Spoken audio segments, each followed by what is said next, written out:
Students, तो आज हम नया न्यू चैप्टर स्टार्ट करेंगे जो है डेथ ऑफ पार्टनर। यानी अगर किसी एग्जिस्टिंग पार्टनर की डेथ हो जाती है तो उस केस में क्या ट्रीटमेंट किया जाएगा, उसको हम डेथ ऑफ पार्टनर की फॉर्म में यूज करेंगे। तो देखिए, डेथ ऑफ पार्टनर के लिए मैं एग्जाम्पल दे रहा हूँ कि सपोज कीजिए ए, बी और सी, ये तीन पार्टनर थे और इन तीन पार्टनर का जो प्रॉफिट शेयरिंग रेशियो था वो 3:2:1 था। यानी 3:1 में ए, बी, सी अपने प्रॉफिट को शेयर करते थे या लॉस को शेयर करते थे। सपोज कीजिए सी पार्टनर की डेथ हो जाती है, तो ये सी जो पार्टनर है ये कहलाता है यहाँ पर डिसीज्ड पार्टनर। रिटायरमेंट में हम इसको बोलते थे रिटायरिंग पार्टनर, लेकिन डेथ वाले केस में जो पार्टनर जिसकी डेथ हो रही है उसे हम बोलेंगे डिसीज्ड पार्टनर। यानी ये डिसीज बच चुका है, डेथ हो चुकी है इसकी, और ये जो दोनों पार्टनर बच गए ए और बी, ये कहलाते हैं कंटिन्यू पार्टनर। यानी ये हमारे कंटिन्यू पार्टनर है। ये यानी बिजनेस को अब हमारे कंटिन्यू करेंगे बिजनेस को। तो अब बात आती है कि सी की डेथ होने के बाद जो कंटिन्यू पार्टनर है उनका न्यू प्रॉफिट शेयरिंग रेशियो क्या होगा। तो अगर आपको कोई अदर इंफॉर्मेशन नहीं दे रखी है, जैसे रिटायरमेंट में आप यूज करते थे, तो कंटिन्यू पार्टनर का जो ये बचा हुआ शेयर है यही इनका न्यू शेयर हो जाएगा। न्यू शेयर क्या हो जाएगा? 3:2 हो जाएगा। यानी 3:2 पर ये अपना प्रॉफिट को शेयर करेंगे और यही इनका क्या कहलाएगा? गेनिंग रेशियो भी कहलाएगा। यानी गेनिंग रेशियो और न्यू रेशियो दोनों ही हमारे ये कहलाएंगे 3:2, जो कंटिन्यू पार्टनर का बचा हुआ शेयर है। तो इसके बेसिस पे हम डेथ को मेंटेन करेंगे। अब आती है प्रोसेस क्या है। प्रोसेस क्या है कि डेथ में हम किन किन प्रोसेस को फॉलो करते हैं। तो देखिए, फर्स्ट होता है कि असेसमेंट ऑफ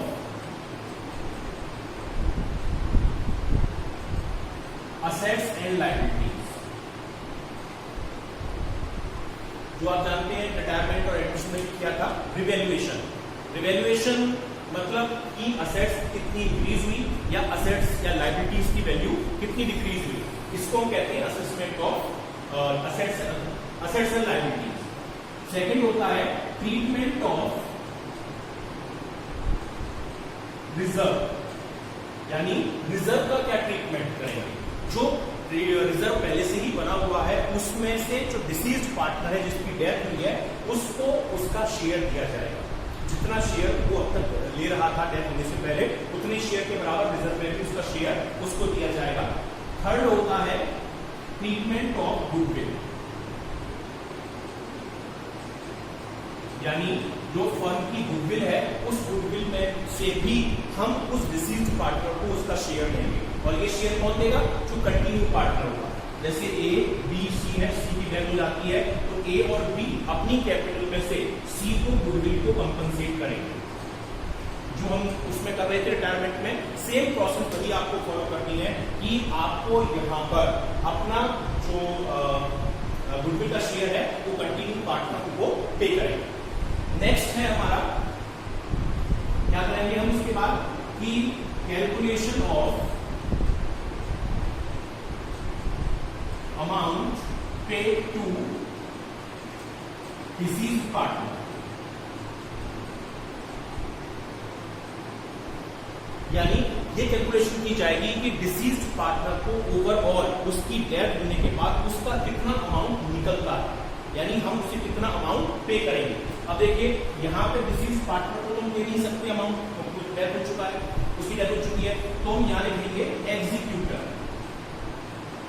एग्जीक्यूटर मींस, जो मैंने आपको इंट्रोडक्शन में बताया था कि जो पर्सन इसका लीगल रिप्रेजेंटेटिव है उस पर्सन को हम वो अमाउंट जो उसका निकल कर आता है वो अमाउंट हम इसका पे करें। तो ये चीज कहलाती है हमारी, ये स्टेप हमको फॉलो करने पड़ेंगे डेथ ऑफ पार्टनर में, कि असेसमेंट करना पड़ेगा असेट्स और लायबिलिटी का कितना इंक्रीज हुआ, कितना डिक्रीज हुआ। इसके अलावा ट्रीटमेंट रिजर्व का करना पड़ेगा। जो रिजर्व हमारे पास पहले से ही बने हुए हैं, डेफर्ड इन्वेस्टमेंट पीछे बने हुए हैं, उनको कैसे एडजस्ट करेंगे हम रिटायरिंग पार्टनर के साथ। गुडविल का ट्रीटमेंट करना होगा।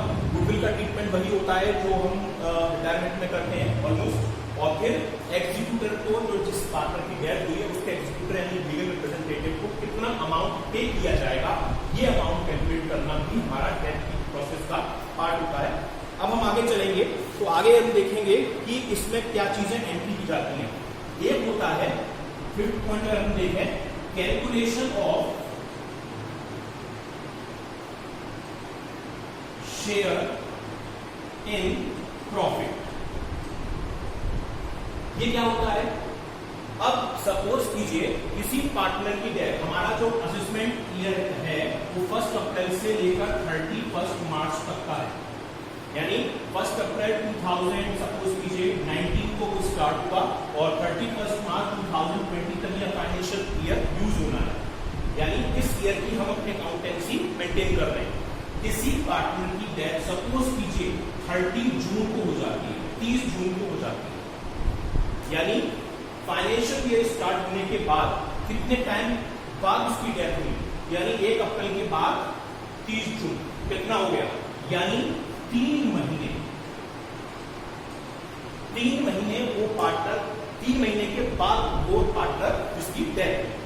अब 3 महीने तक तो वो हमारे बिजनेस में पार्टनर रहा, तो 3 महीने के बराबर हमें उसे उसके प्रॉफिट का शेयर उसे पे करना होगा। तो ये चीज कहलाती है calculation of share in profit.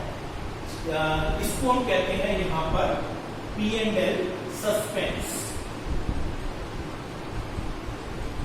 Suspense को कहते हैं क्योंकि ये जो निकाला जाता है ये एक्यूरेट अमाउंट नहीं होता, हम ये केवल एक्सपेक्टेशन के बेस पर कैलकुलेट करते हैं, क्योंकि अभी फाइनेंशियल ईयर क्लोज हुआ नहीं है, तो उस पर्टिकुलर ईयर में कितना एक्सेप्ट प्रॉफिट या लॉस हुआ इस बात की इंफॉर्मेशन हमको नहीं होती है।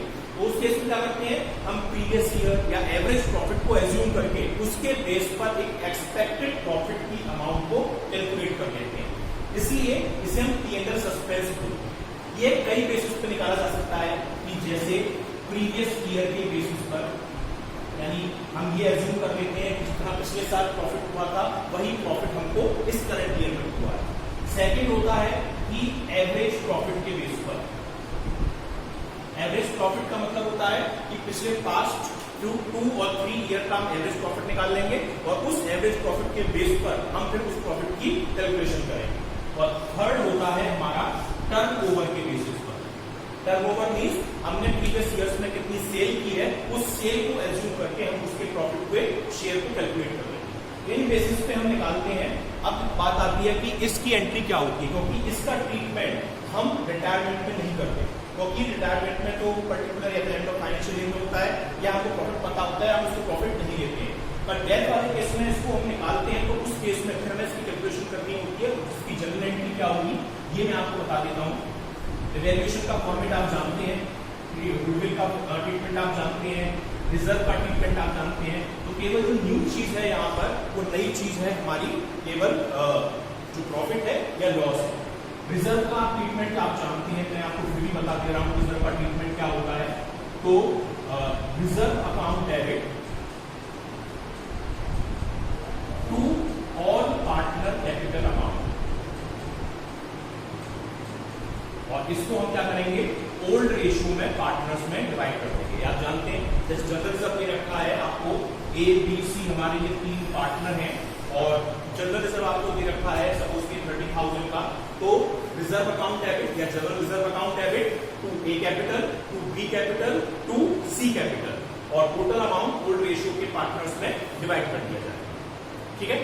अब अगर आपको क्वेश्चन में डेफर्ड रेवेन्यू एक्सपेंडिचर दे रखा है, डेफर्ड रेवेन्यू एक्सपेंडिचर, उस केस में एंट्री आप ये जानते हैं, उस केस में जस्ट इसकी अपोजिट एंट्री हो जाती है all partner capital account debit to deferred revenue expenditure, और ये चीज हम ओल्ड रेशियो में पार्टनर्स के बीच में डिवाइड कर देंगे। यानी ये जो भी डेफर्ड रेवेन्यू एक्सपेंडिचर होगा रिजर्व की एंट्री करेंगे और आप यहाँ पर इसकी एंट्री करेंगे। अब ट्रीटमेंट ऑफ गुडविल क्या होती है, हम गुडविल का ट्रीटमेंट क्या करते हैं उसको आप देख लीजिए। गुडविल के ट्रीटमेंट की एंट्री यहां पर क्या होगी, ट्रीटमेंट ऑफ गुडविल। रिटायरमेंट में जो एंट्री करते थे ट्रीटमेंट ऑफ गुडविल के केस में वो करते थे पे हम gaining partner capital account debit to retiring partner capital. यहां पे भी ऑलमोस्ट सेम रहेगी, यहां पे एंट्री होगी gaining partner capital account debit, पर क्योंकि यहां पे कोई पार्टनर रिटायर नहीं हो रहा है, डेथ हो रही है, तो हम यहां पे टू में क्या लिखेंगे, टू डिसीज्ड पार्टनर कैपिटल। और इसे हम किस रेशियो में बांटेंगे, गेनिंग रेशियो। ये हमारा ट्रीटमेंट होता है हमारे गुडविल का। गुडविल के ट्रीटमेंट को हम इस तरीके से डील करते हैं, gaining partner capital account debit to deceased partner capital. जो भी गेनिंग रेशियो होगा उस गेनिंग रेशियो में उस डिसीज्ड पार्टनर के शेयर को हम डिवाइड करते हैं। अब मेन बात आती है कि प्रॉफिट का ट्रीटमेंट क्या होता है, कि जब प्रॉफिट होगा तो उस केसेस में शेयर ऑफ प्रॉफिट को हम किस तरीके से करेंगे, यानी शेयर ऑफ प्रॉफिट। तो इसमें दो केसेस आते हैं, जैसे सपोज कीजिए ए, बी और सी, यानी ए, बी, सी ये तीन पार्टनर हैं, इनका प्रॉफिट है 3:2:1 और इस पार्टनर की डेथ हो जाती है, ठीक है, सी की डेथ हो जाती है, तो हमारा न्यू और गेनिंग रेशियो क्या होगा, 3:2 होगा। यानी यहां पर प्रॉफिट शेयरिंग रेशियो चेंज नहीं हो रहा है, बल्कि वही रह रहा है जो एक्जिस्टिंग पहले वो प्रॉफिट को शेयर कर रहे थे, यानी ए और बी को पहले भी 3:2 मिल रहा था, अब भी 3:2 मिलेगा। तो उस केस में जो एंट्री होगी, when profit sharing ratio of continue partner not change, यानी जब प्रॉफिट शेयरिंग रेशियो पार्टनर्स का चेंज नहीं होता है, यानी रेशियो खुद ही रहता है, तो उस केस में एंट्री क्या करेंगे, उस केसेस में एंट्री जो पास की जाती है वो एंट्री पास की जाती है P&L suspense account debit to P&L deceased partner capital account.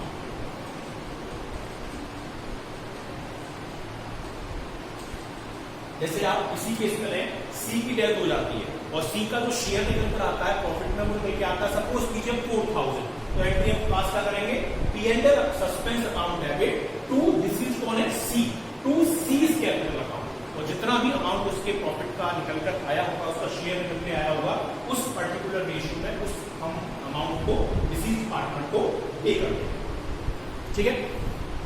अब बात आती है कि अगर सपोज कीजिए प्रॉफिट शेयरिंग रेशियो पार्टनर्स का चेंज हो जाता है, तो उस केस में हम क्या करेंगे, जैसे इसका एग्जांपल मैं आपको दे रहा हूं, इसका एग्जांपल आप देखिए कि सपोज कीजिए कि 3:2:1 ये हमारे ए, बी और सी का प्रॉफिट शेयरिंग रेशियो था, सी पार्टनर की डेथ हो जाती है, अब ए और बी का बचा हुआ शेयर क्या है, 3:2 है, लेकिन ये फ्यूचर में अपने प्रॉफिट को 2:1 में शेयर करेंगे, यानी यहां पे प्रॉफिट शेयरिंग रेशियो क्या हो रहा है, चेंज हो रहा है, तो उस केसेस में फिर थोड़ी एंट्रीज चेंज हो जाती है। तो यहां पे हम लिखेंगे when profit sharing ratio of continue partner change, यानी जब उनके प्रॉफिट शेयरिंग रेशियो में चेंजेस आ जाते हैं, तो उस केसेस में हम एंट्री पास क्या करेंगे, तो उस केसेस में हम एंट्री पास करेंगे P&L suspense account debit to gaining partner capital account. ये एंट्री पास की जाती है, gaining partner account debit to P&L suspense account. Entry pass क्या करेंगे, gaining partner capital account debit to P&L suspense account, ठीक है। और एक एंट्री हम उस केसेस में और पास करते हैं, P&L suspense account debit to deceased partner, जो पहले वाली थी वो एंट्री यहां पे वो भी पास होगी कि P&L suspense account debit to deceased partner capital account, यानी पहले ये वाली एंट्री आप पास करेंगे और उसके बाद ये वाली आप एंट्री पास करेंगे। आप देख सकते हैं कि P&L सस्पेंस से अगर P&L सस्पेंस स्टार्ट करेंगे, ये 2 में है और ये डेबिट में है, तो एक नई एंट्री पास हो सकती है, उसे हम कर सकते हैं gaining partner capital account debit to deceased partner capital.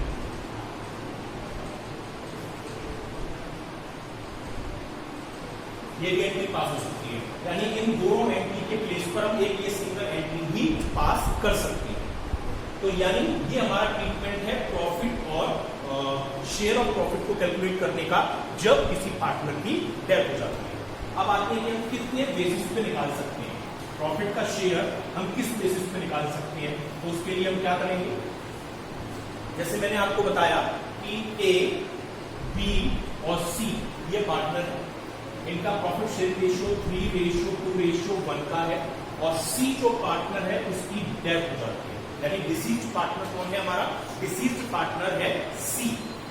अब इसकी डेथ होती है, सपोज कीजिए मैंने आपको बताया था 30 जून को, 30 जून। हमारा जो फाइनेंशियल ईयर है 1 अप्रैल टू 31 मार्च तक यूज किया जाता है, लेकिन पार्टनर की डेथ कब हो रही है, 30 जून को हो रही है। तो यानी अगर देखें तो फाइनेंशियल ईयर स्टार्ट होने के बाद कितने टाइम तक वो पार्टनर जिंदा रहा फर्म में। 1 अप्रैल से हमारा फाइनेंशियल ईयर स्टार्ट हुआ, 30 जून को उसकी डेथ हुई, तो अप्रैल, मई, जून, यानी उसकी जो ड्यूरेशन है वो है 3 मंथ। अब ये कैसे निकाला जा सकता है, तो इसके तरीके होते हैं। पहला तो मैंने आपको बताया था कि प्रीवियस ईयर के बेसिस पर, यानी जितना प्रॉफिट पिछले साल हुआ था उसी प्रॉफिट को हम करंट ईयर का एज्यूम कर लेते हैं और उस बेसिस पर फिर हम इसके प्रॉफिट की कैलकुलेशन कर लेते हैं। तो सपोज कीजिए let the amount of previous year profit, suppose हम ये एज्यूम कर लेते हैं कि प्रीवियस ईयर जो प्रॉफिट था वो था 60,000 रुपीज का, यानी प्रीवियस ईयर जो अमाउंट प्रॉफिट का फर्म ने अर्न किया था वो 60,000 रुपीज का था। तो उस केसेस में हम क्या करेंगे कि जो हम निकालेंगे P&L सस्पेंस को कैसे निकलेगा, मैं उसका फॉर्मूला लिख देता हूं आपको। P&L सस्पेंस प्रीवियस ईयर के बेस में profit of previous year multiply by share of deceased partner और मल्टीप्लाई बाय टाइम। टाइम मतलब कितने टाइम वो जिंदा है, उस ड्यूरेशन का हम यहां पर मल्टीप्लाई करते हैं। देखिए प्रॉफिट प्रीवियस ईयर कितना है, 60,000, 60,000 रुपए प्रीवियस ईयर का प्रॉफिट है। शेयर ऑफ डिसीज्ड पार्टनर, सी का शेयर क्या था, 3:2:1 में देखें तो सी का शेयर था 1/6, तो यहां पे हम कर देंगे 1/6। टाइम, कितने टाइम जिंदा रहा, ये जिंदा रहा हमारा 3 महीने, तो टाइम का मल्टीप्लाई करके 3/12, तो ईयर में कन्वर्ट करना है आपको। तो उस बेसिस पे आप देखें तो यहाँ पे ये कट हुआ 10,000 टाइम्स। अब 3 से ये कट हुआ 4 टाइम्स, और 4 से अगर इसे कट करेंगे तो इसका प्रॉफिट में शेयर कितना निकल कर आएगा, 2,500। तो ये जो 2,500 है ये किस चीज का अमाउंट है, ये शेयर ऑफ प्रॉफिट है डिसीज्ड पार्टनर का, जिसे किस नाम से हम शो कराएंगे, P&L सस्पेंस के नाम से। मैंने आपको बताया कि P&L सस्पेंस के नाम से ये क्यों शो होगा, क्योंकि ये एग्जैक्ट प्रॉफिट नहीं है, ये केवल एजम्पशन के बेसिस पे या एक्सपेक्टेड अमाउंट की बेसिस पे कैलकुलेट किया गया है, इसलिए हम इसको सस्पेंस वर्ड यूज कर रहे हैं। तो ये तरीका होता है जब प्रीवियस ईयर के बेसिस पे इसको कैलकुलेट किया जाता है। अब आता है एवरेज प्रॉफिट के बेसिस पे भी हम कर सकते हैं इसको, जैसे इसी को हम ले लें तो दूसरा जो तरीका होता है वो होता है on the basis of average profit, यानी एवरेज प्रॉफिट के बेसिस पे भी निकाल सकते हैं। सपोज हमें पिछले 3 साल का प्रॉफिट गिवन है, suppose profit of last 3 year is equal to 20,000, 40,000 and 60,000, यानी पिछले 3 साल में हमको ये प्रॉफिट हुआ था और हमें प्रॉफिट कैलकुलेट करना है किसके बेसिस पर, basis of average profit. Average profit के बेसिस पर हमको जो है P&L सस्पेंस कैलकुलेट करना है। तो उसके लिए हम क्या करेंगे, सबसे पहले तो हम निकालेंगे एवरेज प्रॉफिट। एवरेज प्रॉफिट का फॉर्मूला आपने प्रॉफिट वाले चैप्टर में पढ़ा होगा, उसका फॉर्मूला क्या होता है, total profit divided by number of years. यानी जितने साल का आपको प्रॉफिट गिवन है उसका टोटल डिवाइडेड बाय जितने ईयर का प्रॉफिट गिवन है उससे आप डिवाइड कर देंगे। तो देखिए 20,000 प्लस 40,000 प्लस 60,000, ये 3 ईयर का प्रॉफिट हमने ऐड कर लिया और डिवाइडेड बाय कितने ईयर का प्रॉफिट गिवन है, 3 ईयर का। तो 3 से हम डिवाइड कर देंगे। टोटल कितना हुआ, टोटल इसका हुआ ये 1,20,000 डिवाइडेड बाय 3 यानी 40,000, यानी एवरेज प्रॉफिट कितना निकल कर आ गया, 40,000 निकल कर आ गया। अब इस बेसिस पे आप क्या करेंगे, इस बेसिस पर आप निकालेंगे इसके प्रॉफिट का शेयर। तो P&L सस्पेंस कैसे निकलेगा, उसका फॉर्मूला वही यूज करेंगे, average profit multiply bye share of deceased partner multiply by time, यानी जो एवरेज प्रॉफिट निकल कर आया है वो मल्टीप्लाई बाय जो डिसीज्ड पार्टनर का शेयर है और मल्टीप्लाई बाय जितने टाइम वो जिंदा रहा। एवरेज प्रॉफिट निकल के आया हमारा, हमने यहां पे निकाला 40,000। शेयर मैंने पहले ही बताया था प्रीवियस की तरह 1/3 इसका शेयर है। अब टाइम कितने टाइम जिंदा रहा, 3/12, सॉरी प्रॉफिट शेयर इसका 1/6 है, तो यानी 1/6 इसका शेयर सी का, 3/12 ये टाइम जिंदा रहा है इसका। तो देखिए 3 से ही कट गया 2 टाइम्स, 2 से ही कट गया 20,000 टाइम्स, 20,000 डिवाइडेड बाय 12। तो अगर आप उसको डिवाइड करेंगे तो उसकी वैल्यू कितनी निकल के आएगी, ये आएगी 16,667, 1667 रुपए। तो ये अमाउंट किसका हो जाएगा, अप्रोक्स है, ये एग्जैक्ट फिगर नहीं है, ये अप्रोक्स फिगर है, बट मैं अभी मैंने काउंट फिगर में ले लिया। तो ये हमारा किस चीज का अमाउंट हो जाएगा, ये अमाउंट हो जाएगा हमारा P&L सस्पेंस। तो ये किस बेसिस पर निकालेंगे हम, ये हम निकालेंगे किस बेसिस पर, एवरेज प्रॉफिट के बेस पर। तो ये हमारा मेथड है प्रीवियस ईयर के बेसिस पे प्रॉफिट को निकालने का और एवरेज प्रॉफिट को बेस पे निकालने का। तो ये इस तरीके से हम अपनी P&L या प्रॉफिट की कैलकुलेशन कर सकते हैं, ठीक है। एक होता है टर्नओवर के बेसिस पर। टर्नओवर का मतलब क्या होता है, फिलहाल मैं आपको सिर्फ टर्नओवर बता देता हूं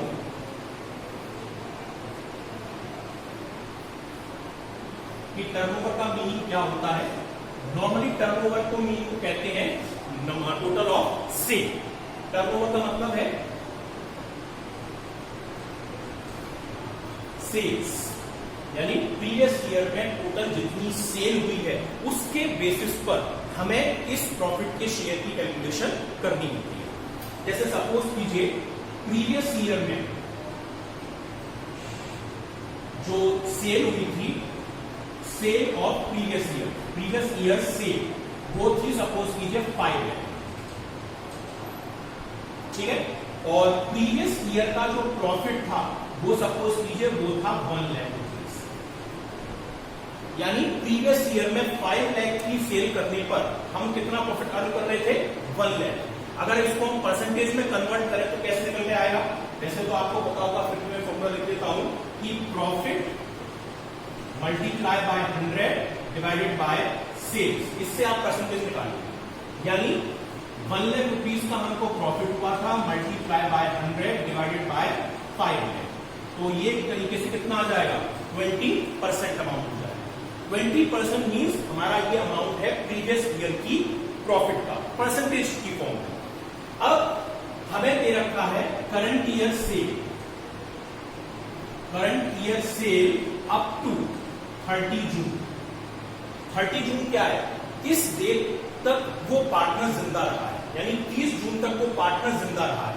जिस पार्टनर की डेथ हुई है उसकी डेथ वाली डेट क्या है, 30 जून, और हमें 30 जून तक की हमको दे रखी है सेल, और सपोज कीजिए वो सेल है 2 लाख। अब क्वेश्चन आपसे ये कह रहा है कि हमें प्रीवियस ईयर के टर्नओवर के बेसिस पर ही अपनी प्रॉफिट को कैलकुलेट करना है। प्रीवियस ईयर कितना प्रॉफिट था, 20%, तो 20% प्रॉफिट हम इसी साल एज्यूम करके चलेंगे, तो प्रॉफिट कितना हो जाएगा, प्रॉफिट हो जाएगा हमारा 2 लाख की सेल थी और इसका 20% प्रॉफिट यानी कितना हो जाएगा, 40,000। यानी हम ये एज्यूम करके चलेंगे कि फर्म इस साल भी 40,000 रुपीज प्रॉफिट अर्न कर रही है 30 जून तक का। लेकिन ये पूरा प्रॉफिट कितने टाइम का है? ये प्रॉफिट है हमारा 3 महीने का है, तीनों पार्टनर का, लेकिन 3 महीने का है। एबीसी का जो प्रॉफिट शेयरिंग रेशियो था वो था 3:2:1। ये प्रॉफिट पूरा फर्म का है, हमें निकालना केवल सी का शेयर है। तो उस केस में हम क्या करेंगे? सी का शेयर निकालेंगे 40,000 का 1/6 कितना हो जाएगा? 6,667। ठीक है, ये अमाउंट हो जाएगा हमारे प्रॉफिट का डिसीज्ड पार्टनर का।